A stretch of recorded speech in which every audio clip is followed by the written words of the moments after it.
नमस्कार दोस्तों, welcome back to the bull run stocks weekly update का एक और वीडियो। बात कर लेते हैं निफ्टी के ऊपर और इंपॉर्टेंट चार्ट्स के ऊपर जो हमारे वॉच लिस्ट में है या रह सकते हैं। सबसे पहले यहाँ निफ्टी को देखिए, एज एक्सपेक्टेड जो गिरावट चल रही है वो चली रही है एंड टेम्पररी बाउंस की बात हुई थी, वो टेम्पररी बाउंस है एंड देन अगेन यहाँ पे वापस अभी भी चीज़ें वैसी ही रह सकती है कि टेम्पररी बाउंस बनते रहेंगे, लेकिन किसी भी टाइप से बड़े ट्रेंड की संभावना नहीं है। निफ्टी ने ये गैप तो फिल कर दिया है, now it is ready for the second gap. इस गैप के फिल होने की तैयारी हो सकती है, लेकिन ये इनवैलिड हो सकता है अगर मार्केट यहां से वापस इन हाइस को ब्रेक करने के लिए आए, जो कि अभी 2-3 दिन पहले लगे थे।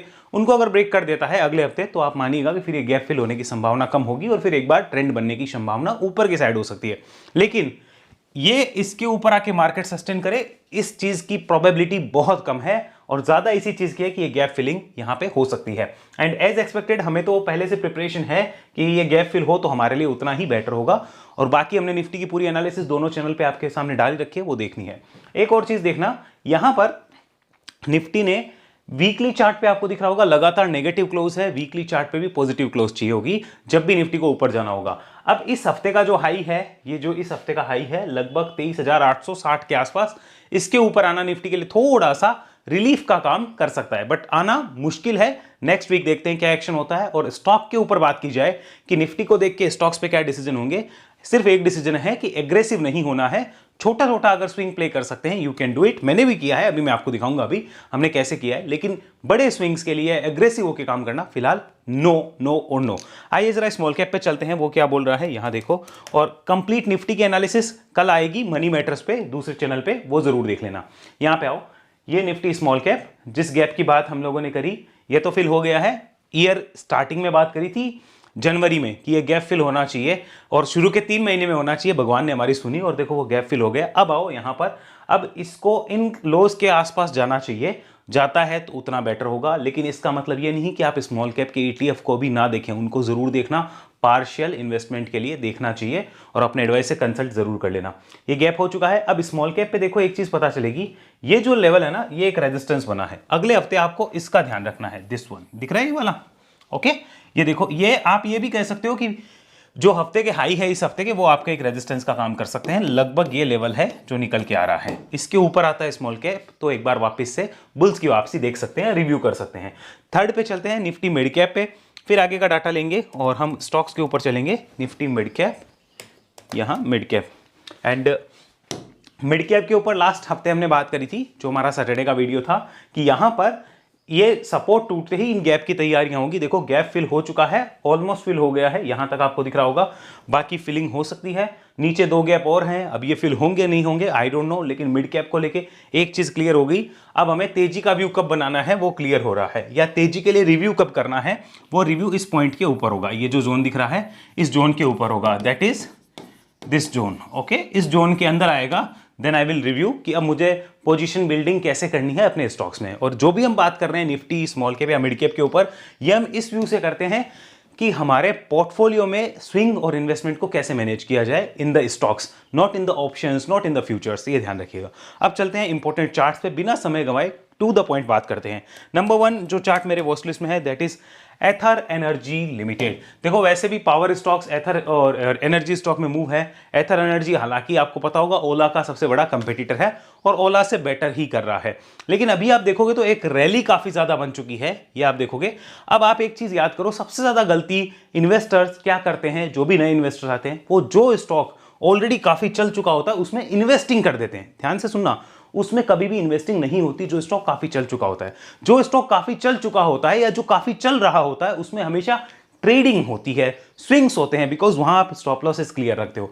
अदरवाइज क्या होता है, जब वो स्टॉक्स रिवर्स होते हैं तो बहुत बुरी तरीके से आपको ट्रैप कर लेते हैं। आप ऐसे एग्जांपल उठा के देख लीजिए अपने पोर्टफोलियो में, अगर कुछ ऐसे स्टॉक्स हैं तो आप देखिए कि ज्यादातर वही मिलेंगे जिनमें आपने तेजी के बाद पैसा लगाया है, उस पर्टिकुलर कंपनी में या उस पर्टिकुलर कंपनी का हाइप बनने के बाद पैसा लगाया। अब आते हैं यहां पे, डिस्क्लोजर देना चाहूंगा, एथर एनर्जी हमारे ऑलरेडी मेंबर्स जो कि स्विंग एंड मोमेंटम के मेंबर्स हैं, उनको हमने ऑलरेडी शेयर कर रखा है पहले से। एंड डिस्क्लोजर के तौर पे बता दूं, हम ऑलरेडी 3.5 से 4% का प्रॉफिट भी बुक कर चुके हैं। हम ऑलरेडी वो बुक कर चुके हैं पार्शियल क्वांटिटी पे, और पार्शियल क्वांटिटी अभी भी हमारे होल्डिंग में है। और मैं आपको बताना चाहूंगा कि हम वो मंडे भी बुक कर सकते हैं, ट्यूसडे भी कर सकते हैं, हमारी मर्जी, हम कब बुक करें वो डिफरेंट चीज़ है। तो इसमें मेरा इनडायरेक्ट फाइनेंशियल इंटरेस्ट है, मेरा डायरेक्ट कोई इंटरेस्ट नहीं है, लेकिन मेरे मेंबर्स के पास है जो हमारी सेबी रजिस्टर्ड सर्विस लेके रखे हैं, उन मेंबर्स के पास में ये ऑलरेडी है और अभी हमने पार्शियल प्रॉफिट बुक किया है। अब यहां समझिए, ये एक बड़े रेजिस्टेंस को काटने आ रहा है। कौन सा रेजिस्टेंस अभी, ये कब का है, ये है अक्टूबर 2025 का। कितना टाइम हो गया, अक्टूबर से यहां आ जाओ, ये आ गया मार्च लास्ट। ओके, तो लगभग 6 महीने हो गए, 6 to 7 मंथ्स की तैयारियां, 6 महीने हुए अभी तो। 6 महीने के बाद में इसको काट रहा है, पूरे मार्केट में गिरावट, और ये तेजी के बाद ऊपर क्या कर रहा है, साइडवेज मूव कर रहा है। तो साइडवेज मूव के बाद में एक नए ट्रेंड की शुरुआत इसके ऊपर मानी जा सकती है, अगर निकलता है तो सक्सेसफुली, तो उसके ऊपर मानी जा सकती है। मैं फिर कह दूं, हमारी जो पैड सर्विस है एसटीपी स्विंग एंड मोमेंटम, उसमें तो हम क्विक स्विंग करते हैं, हम शॉर्ट टर्म के लिए नहीं बैठ रहे हैं अभी फिलहाल मार्केट में। बाकी आपकी इच्छा है आपको कैसे देखना है, मेरी तरफ से कोई रिकमेंडेशन नहीं है, बस इसको वॉच लिस्ट में लेके चेक जरूर कर लेना।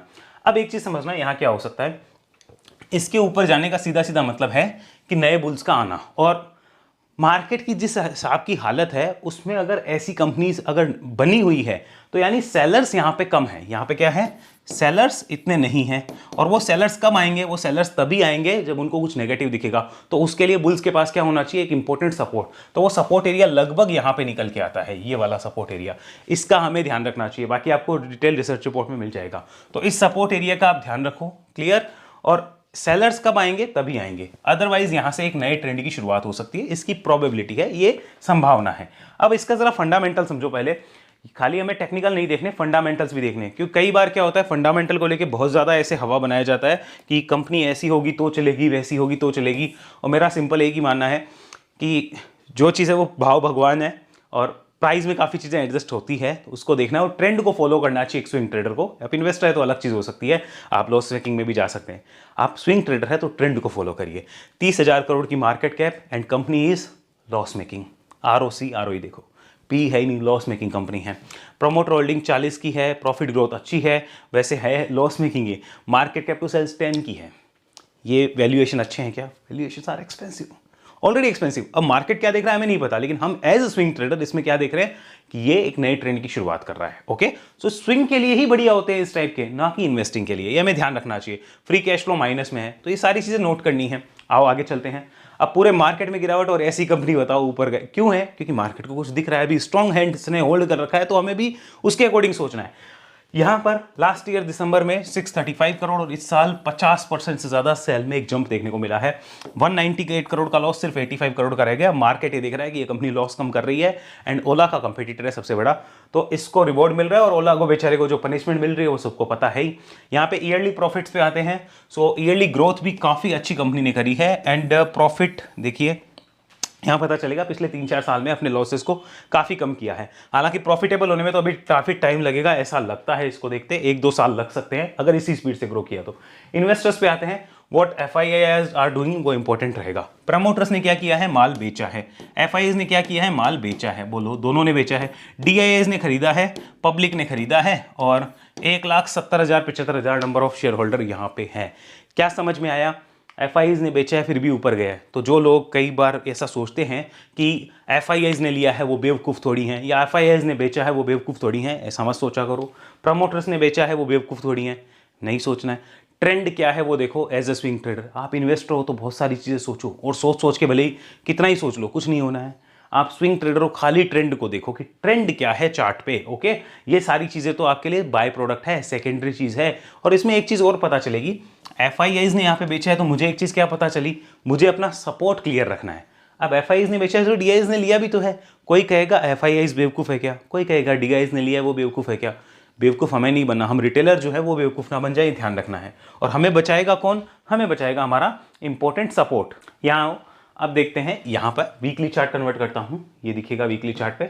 स्ट्रक्चर देखो, अब मेरे रडार पे क्यों आया है वो देखो। स्ट्रक्चर क्या है, ये वीकली चार्ट पे सस्टेन भी नहीं किया था एक बार भी, सिंगल टाइम भी सस्टेन नहीं किया था एक बार भी इतने समय में, और वीकली क्लोज आई है प्रॉपर इतनी ज़बरदस्त, तो इसको थम्स अप तो देना पड़ेगा। अब इसमें मुझे इंपॉर्टेंट सपोर्ट क्लियर रखना है, बाकी सारी चीज़ें भगवान के हाथ है। आगे चलते हैं मंथली चार्ट पे। मंथली देखो क्या बता रहा है, मंथली पे आपको दिखेगा, ये जो मंथली कैंडल थी मैं दिखाता हूँ, इसको समझना। इस मंथली कैंडल के हाई और लो के अंदर 1 2 3 4 5 महीने से आप टाइम पास कर रहे हो, टोटल 6 महीने हो गए, और इस मंथली कैंडल के हाई और लो के अंदर आप टाइम पास कर रहे हो। इस मार्केट की गिरावट में, इस सिचुएशन में ये कंपनी ऊपर आ रही है, रिव्यू करना है, रिव्यू करके जरूर देखना है। हाँ, ऐसा नहीं है कि ऊपर आ रही है तो इसका मतलब तेजी ही बनेगी। इंपॉर्टेंट सपोर्ट एरिया क्लियर होने चाहिए। अगर सपोर्ट टूटता है तो फिर समझो काम खत्म, बुल्स को ट्रैप किया गया था। और ट्रैप वही बुल्स होते हैं जो सपोर्ट क्लियर नहीं रखते, बाकी बुल्स को ट्रैप इतनी इजीली नहीं किया जा सकता है। अब आगे चलते हैं सेकंड कंपनी पे। सेकंड कंपनी इस लिस्ट में जो है मेरे सामने, that is PFC, power finance corporation. आओ यहाँ पे चलते हैं and this is the monthly chart. पहले तो ये देखो वॉच लिस्ट में क्यों है, यहाँ देख लो, ये आपको पता चलेगा। ये वाला जोन है जनवरी 2025 का, जनवरी 25 उस टाइम इस भाव पे थी। उसके बाद में 1 2 3 4 5 6 7 8 9 10 11 12 13 14, कितने महीने, 14 मंथ्स। 14 मंथ से इस रेजिस्टेंस जोन को काटने के कई अटेम्प्ट हुए हैं। अभी पीछे भी हुआ है फरवरी और मार्च में। अब अगर इसको काटा जाता है, रीजन क्या है, पावर फाइनेंस कॉर्पोरेशन। समझ आ रहा है क्या रीजन है, क्या नाम है, पावर फाइनेंस। और अभी क्या चीज चल रही है, किसका ट्रेंड है, एनर्जी, पावर फाइनेंस। ये वाला जो ट्रेंड है उसका बेनिफिशियरी हो सकता है और यहां पर मोमेंटम प्ले किया जा सकता है, ऐसा लगता है बुल्स कर सकते हैं। तो हमें इसको वॉच लिस्ट में रखना है, रडार पे रखना है। पहले फंडामेंटल देखते हैं फिर आगे चलते हैं। ये हमने पावर फाइनेंस कॉर्पोरेशन लगाया, देखो 1,36,000 करोड़ की मार्केट कैप है। अब स्टॉक का पी 5 का है। कई लोग ये सोच सकते हैं कि सर 5 का ही पी है, दैट मीन्स बहुत अच्छे वैल्यूएशन है। ऐसा नहीं सोचना है, अभी दिखाऊंगा क्या है आगे। ROC ROE आपको दिख रहा होगा, बुक वैल्यू अच्छी खासी है, तो बुक वैल्यू के आसपास ही कंपनी अवेलेबल है। डिविडेंड यील्ड लगभग 3-4% के आसपास का है। अब आओ यहाँ पे डेट टू इक्विटी आपको दिख जाएगा, प्रॉफिट ग्रोथ अच्छी है, मार्केट कैप टू सेल्स बहुत कम है और इसको मिलेगी भी कम। क्यों मिलेगी वो भी आगे बताऊंगा। अब आ जाओ यहाँ पे, ये पी रेशियो मैंने ओपन किया, सी एवरेज पी पिछले 5 साल का 4 का है, 4 से 5 के बीच में। तो अभी अगर 5 की पी पे है तो ये अट्रैक्टिव नहीं है, ना ही ये ओवर वैल्यूड है, फेयर वैल्यूड है, क्योंकि इसका जनरल ट्रेंड ही यही रहा है कि इसको इतनी पी मिलती है। प्रॉफिट्स पे आते हैं, यहाँ पे क्वार्टरली रिजल्ट्स पे क्या है सिचुएशन। देखो PSU है, एक तरीके से गवर्नमेंट की है, प्रेसिडेंट ऑफ इंडिया होल्ड करते हैं, अच्छी ग्रोथ रखती है। आने वाले टाइम में वैसे भी गर्मी का टाइम है, पावर फाइनेंस का काम है इसका। अब एक बार यहाँ पे प्रॉफिट और ट्रेंड को देख लेते हैं। प्रॉफिट और ट्रेंड देखते हैं तो दिसंबर से मार्च में हमें एक ग्रोथ देखने को मिलती है और उससे पीछे भी दिसंबर से मार्च में एक थोड़ा बहुत रिवेन्यू अच्छी थी। दिसंबर से मार्च में रिवेन्यू अच्छी आती है, प्रॉफिट्स भी बढ़ जाते हैं, प्रॉफिट्स भी बढ़ जाते हैं, प्रॉफिट्स भी बढ़ जाते हैं, ऐसा हमें देखने को मिला है। तो अगर ये प्रॉफिट्स हैं, मार्च में इससे बेटर प्रॉफिट आ जाए तो कहना ही क्या होगा, मार्केट उसका मोमेंटम प्ले करवा सकता है। ध्यान रखना ये ऑलरेडी एक बहुत बड़ी कंपनी है, तो यहाँ पे कोई बहुत बड़े मूव्स नहीं आते हैं, लेकिन यहाँ पे मोमेंटम प्लेयर जो है वो एक्टिव होते हैं और थोड़ा बहुत मोमेंटम प्ले करते हैं। यहाँ ये सारी होल्डिंग जो है वो प्रेसिडेंट ऑफ इंडिया की है। FIs लगभग 18% रखते हैं, DIs लगभग 16% रखते हैं और पब्लिक के पास 10% है। 11 लाख से ज़्यादा शेयर होल्डर इस कंपनी में है, 11 लाख से ज़्यादा। इसका मतलब क्या हुआ कि पब्लिक को बहुत पॉपुलर स्टॉक है पब्लिक का, और पब्लिक को अच्छे खासे तरीके से पसंद भी है। आओ आगे चलते हैं अब ज़रा यहाँ पर टेक्निकल स्ट्रक्चर पे। वीकली मंथली चार्ट तो हमने देख ही लिया। मंथली चार्ट बोला है 14-15 महीने का कंसोलिडेशन। मंथली चार्ट और वीकली चार्ट के बाद में डेली चार्ट भी देखना है, पहले वीकली देख लो। देखो ये इसके ऊपर क्लोज चाहिए, वीकली अभी तक आई नहीं है। वो जो पॉइंट आपको दिख रहा है इस पॉइंट के ऊपर क्लोज चाहिए। यही पॉइंट पीछे सपोर्ट भी बना हुआ था, अब यही पॉइंट क्या बन गया, रेजिस्टेंस बन गया। उसके बाद मोमेंटम आ सकता है, ध्यान रखना मोमेंटम आएगा, मोमेंटम आएगा। कोई बड़ा ट्रेंड आना मुश्किल होता है, मोमेंटम बन सकता है। नेक्स्ट चलते हैं यहाँ पर डेली पे। डेली को देखेंगे और चीज़ क्लियर हो जाती है। ये देखो डेली चार्ट क्या बता रहा है, ये साफ साफ खुद कुछ चीज़ें बताने की कोशिश कर रहा है। 1 2 3 4 5 6 7 और यहाँ पर 7 अटेम्प्ट तो वहाँ हो गए। उसके बाद इस रेजिस्टेंस के लिए भी 2-3 अटेम्प्ट हो चुके हैं। कटना कौन सा इंपॉर्टेंट है, जो बड़ा वाला होगा हायर वन, ये कटेगा तो रिव्यू जरूर करना है। रिव्यू करने के बाद ये देखो इंपॉर्टेंट सपोर्ट एरिया इसने खुद ही यहाँ पे क्लियर कर रखा है, बाकी मैं रिपोर्ट में आपको दे दूंगा, ये आप ध्यान रख सकते हैं। सो ये सेकंड कंपनी है पावर फाइनेंस कॉर्पोरेशन, जिसके ऊपर थोड़ा सा फोकस रखो, ध्यान में रखो। अभी टाइम भी ऐसा ही है। इन कंपनीज को आप देखोगे कि मार्केट की गिरावट में ज़्यादा गिर नहीं रही और एक बड़े रेजिस्टेंस जोन के पास है। मैं एक चीज़ समझाता हूँ, यहाँ समझना।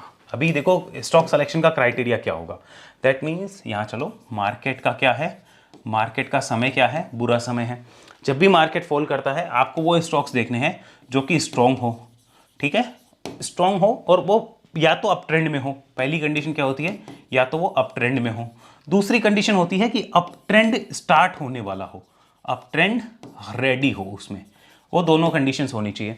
अब उसके बाद में ये कंडीशन होगी सेटिस्फाई, फिर नेक्स्ट कंडीशन आती है वो एक बिग रेजिस्टेंस जोन के पास हो, बिग रेजिस्टेंस जोन के पास में हो। जोन के पास ट्रेड कर रहे हो, ये दूसरी कंडीशन है।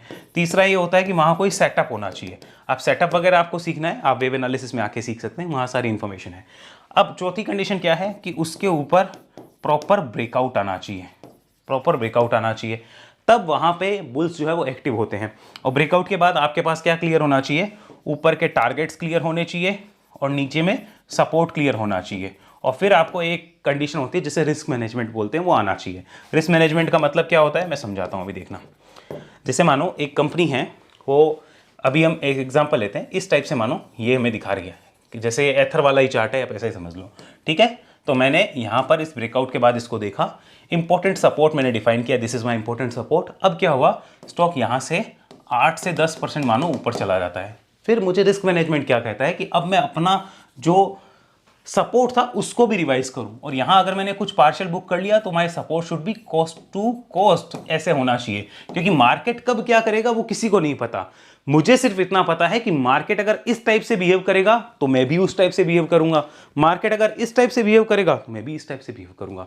मुझे ये पता होना चाहिए कि किस कंडीशन में मुझे क्या करना है। मार्केट कुछ भी करे, मार्केट अगर बुलिश होगा तो मुझे पता है कि मुझे किस तरीके से जाना है, मार्केट अगर बेरिश हो जाएगा तो मुझे पता है कि किस तरीके से खुद को बचाना है। That is the thing. मुझे ये नहीं सोचना मार्केट कल क्या करेगा, मुझे ये सोचना है अगर मार्केट कल ऐसा करे तो मैं क्या करूंगा, और वैसा करे तो मैं क्या करूंगा। That's how you should think, और तभी आप जो है मार्केट को रेस्पेक्ट देते हो। अगर आप ये सोच लेते हो नहीं मार्केट को ऐसा ही करना चाहिए, मैंने एनालिसिस कर दिया अब तो ऐसा ही होगा, मार्केट आपको कभी रिवॉर्ड नहीं करेगा।